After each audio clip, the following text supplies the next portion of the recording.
What's going on, guys and gals? This is Autotech.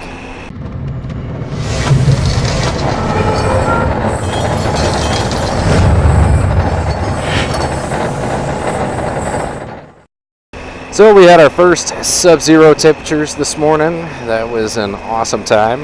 It was only like -2 degrees Celsius, so you know, a little bit of frostbite issues if you were to leave your skin exposed as you were riding to work. But sadly, fall is upon us, and boy, it just came out of nowhere. That's not what today is all about, though. Today is about that 3x3 challenge that everybody seems to be doing. I was invited out, as he put it, by Skunk72, and I just finished watching the video like maybe 15 minutes ago, and I was like, all right, well, I gotta get on this. I never do challenges back, so you know, this might as well be the first one. So the rules seem pretty straightforward. 3 things about yourself, and then you tell 3 people to do the challenge as well. So, is he crossing? No, he's not crossing. Whatever, screw him. Anyways, yeah, you say 3 things about yourself, and then you basically challenge 3 people to do the challenge. So I guess the first thing about myself that not a lot of people would happen to know, especially nobody on the YouTube community, is I don't have my high school diploma. I don't have a GED. In fact, I don't even have my grade 10.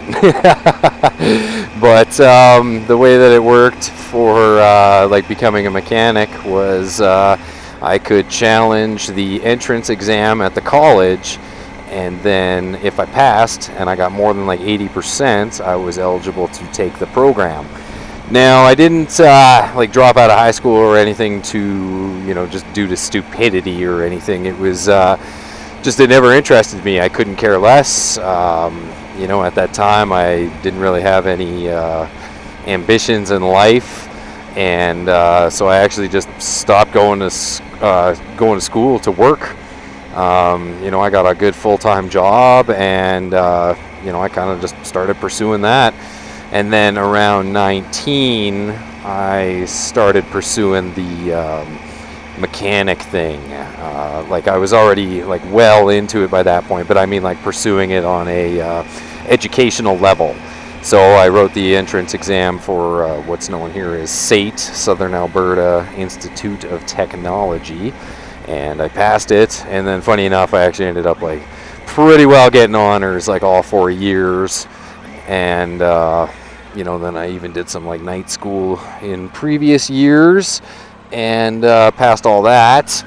And then for the company I'm working for right now, like, I'm well on my way to becoming like a master technician, like with all their training courses. So I guess the roundabout way of saying all that is, you know, you don't always have to have your high school. Like, you can pursue other things if that's what you want to do, and you're going to be successful at it. Like, there's people even to this day, they're like, are you ever going to go back and get your diploma? And it's like, what for? Like, man, that was like 13 years ago, and I'm doing pretty good without it, so no, I'm not going to. The second thing that not a lot of people would know, and I think there'd only be like 2 or 3 that would actually really know this. I started getting tattoos when I was 16 years old. You know, you watch any of my how-to videos, I've got some tattoos and stuff. But the funny thing is any tattoo I got before I was like, let's say 20 years old, I have either A, covered, or B, lasered and then covered, or plan to cover. Now, I'm not saying, you know, don't go and get tattoos or anything like that, but you know, just remember, they are permanent. And you know, a maple leaf on your shoulder blade at 16 may be super cool, like super cool, but you know, 5 years later, it's gonna kind of be a little bit embarrassing. Or you know, if you're like me and you didn't fully make it out of the 2000s unscathed, you know, you might have some tribal somewhere, and you know, you might not be pleased with said tribal. So just think about it.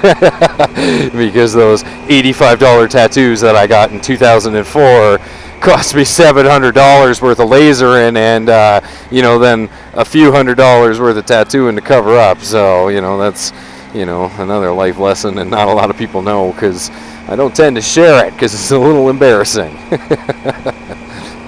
For the third thing, I'm going to tell you guys how the Angry Ginger and I met.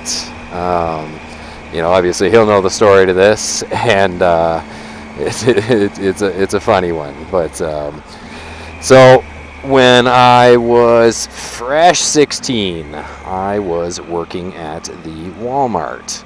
You know, it was right close to home. I needed something part-time after school before dropping out, and so we had this mutual friend, and I don't remember why he was coming to visit me or whatever, but the Angry Ginger decided to drive him to come and visit me. So I was walking across the parking lot to go to my truck. I think I might have been off work. And then I hear some tires burning.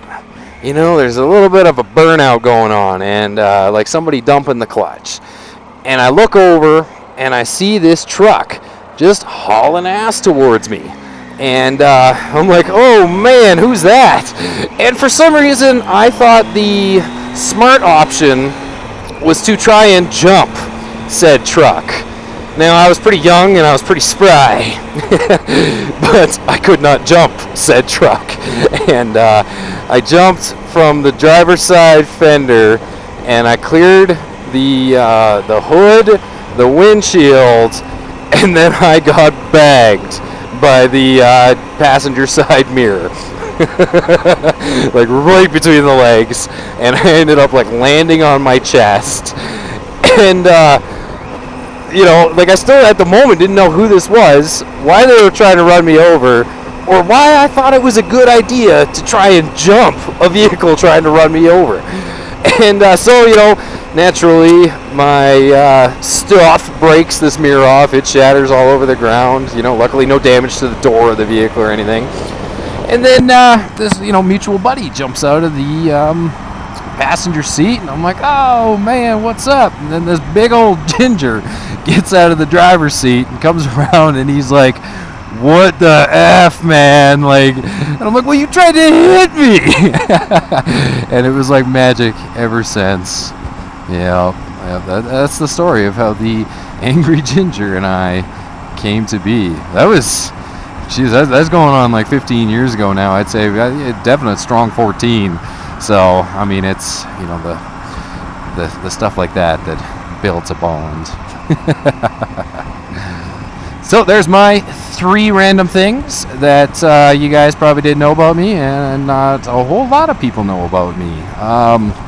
Now it is time to call out, or as Skunk72 put it, invite 3 people to do this challenge. Now, obviously being someone that doesn't really do challenges, I don't really care if you get around to it, but it'd be cool if you did. The first person I'm going to call out or invite is Big Bad Wolf Moto. Mainly because I miss that sweet voice. It was just awesome. And I believe he is in the process of moving to Greece. So it would be cool to hear an update from him. Maybe see some like Athens or something. I think that'd be pretty cool. Second up, let's call out or invite Road Rash HD. He's been a subscriber of mine for a long time. He was a fan of mine for a long time, and he recently picked himself up a bike, and he has been venturing his way into moto vlogging. So, you know, I'd like to see him get in on this, and then like Skunk did for the one guy, you know, since he's fairly new, it kind of gives him a chance to tell people a bit about himself, you know. So, and then lastly, I'm going to bend the rules on this one because, you know, the rules don't always apply to this guy. I'm going to call out Filthy French Fry, but what I'm going to think he should do is he should do 3 truths and 3 lies, but make them believable and not tell anyone, and then let people guess in the comments I think that'd be pretty fun. And then call out 3 people. So it's like a 3x3x3, you know, so it's like sort of the rules, but not totally the rules-ish. So, you know what? I hope you guys and gals enjoyed this one. It was definitely longer than I intended it to be, but that's all right. Hopefully you got a chuckle out of some of the stories and maybe even learned a life lesson or 2. If you're new to this, make sure you hit that subscribe button. Thanks for taking the time and watching.